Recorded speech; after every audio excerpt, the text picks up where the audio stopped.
This is the video for week 7 of the course.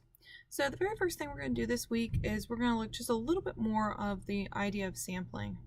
So last week I had you start looking at the idea of a random sample. Now there are other ways to take samples, and that's what you're going to see today, but often the other ways that we can sample have issues.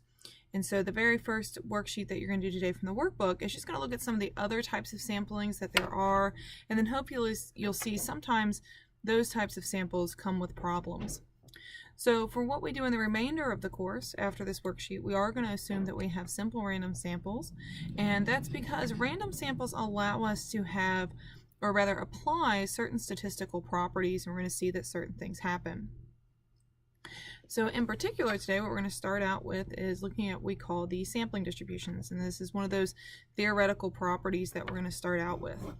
So recall, ideally what we're trying to do is there's some parameter, which is some characteristic of a population that we want to learn about, but since we can't look at that entire population, we have to take a sample. From that sample, we calculate a statistic, and we hope to use that statistic to learn about that parameter, the thing that we really want to learn.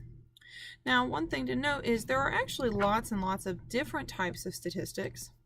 So as an example, let's consider that I take a sample of 50 people.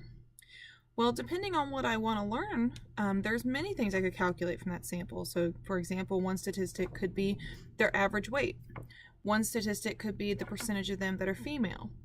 One could be the average height. One could be the median height. There's lots and lots of different types of statistics or quantities that we can calculate from a sample. Starting out, what we're going to focus on are what are called sample proportions. So for right now, anytime we work with a statistic, it's going to be a sample proportion. So what is a proportion? Proportion says we're going to look at the times that, or pardon me, the percentage of times that something occurs out of a total. So in my previous example, if I look at the percentage of those 50 people that are female, that would be an example of a sample proportion. I'm looking at the proportion of times something occurs. Now, in order to use the statistic to estimate the parameter, we have to have some understanding of a statistic's behavior. So in other words, if I could go out there and take lots of random samples from the same population, how are those statistics going to behave from sample to sample? And in fact, one of the very first terms you're going to learn today is what we call sampling variability. Sampling variability tells us about that behavior of the statistic from sample to sample.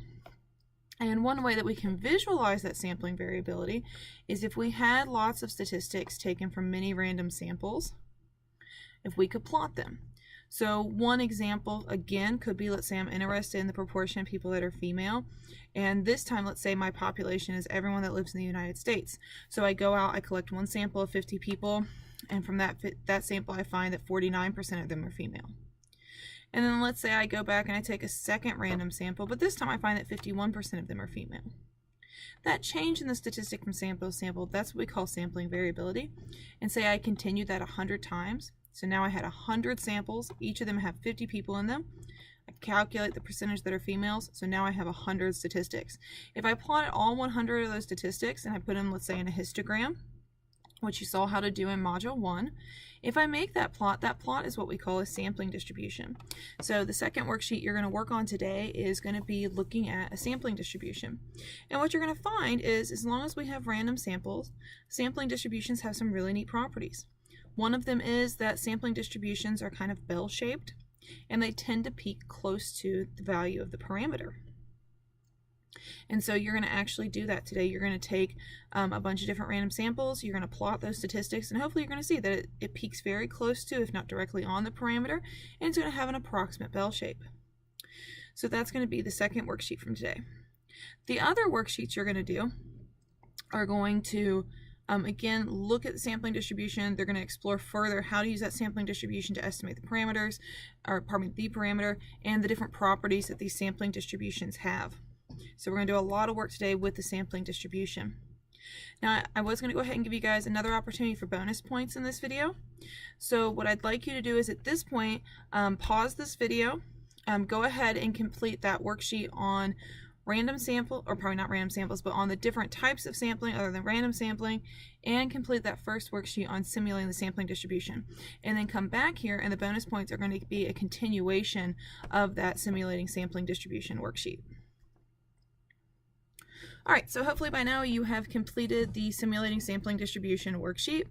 And what you saw was you had a spinner that was split half pink and half blue. And so we were looking at the percentage of spins out of those 20 spins that came back blue.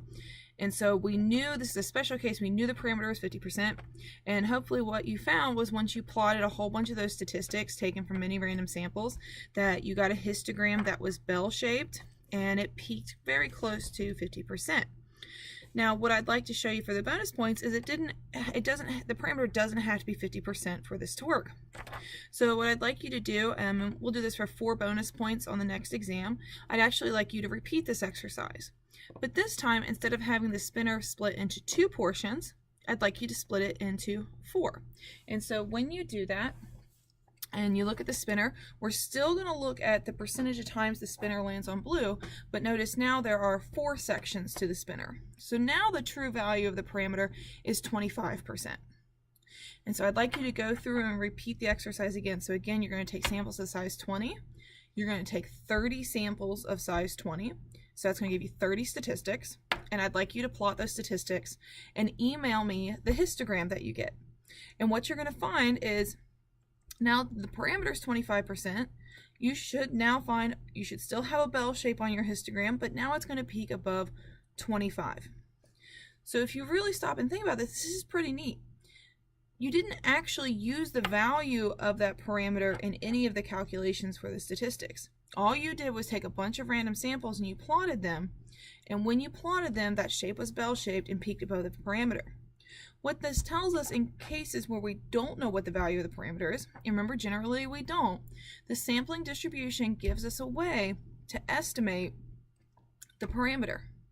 Now there is a problem here. Notice for a sampling distribution we're required to take lots and lots of random samples. Well, in the real world we only get to take 1 random sample. And so starting tomorrow we're going to work on something that's called a confidence interval. A confidence interval is going to give us a way to only have to take 1 sample, but still be able to use the statistic to estimate the parameter. And this is what we do a lot in the field of statistics. In a way, you can kind of think of us as problem solvers. So first we started with this problem of, I want to learn about a population, but I only get to look at a statistic. I can only take a sample, so what can I do?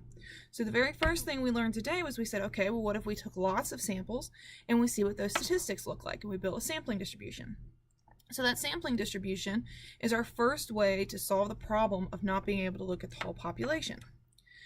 But now we have a new problem, and that problem is, well, I'm not going to get to take a whole bunch of samples in the real world. How can I only use 1 sample? And so tomorrow we're going to look at that solution. So again, the whole idea here is we only get a limited amount of information, and we're trying to find ways to use that sample, use that statistic, to learn about the thing we're really interested in, which is the population and the parameter. So as always, if you have any questions, please feel free to ask. I'm here to help, and I will talk to you later.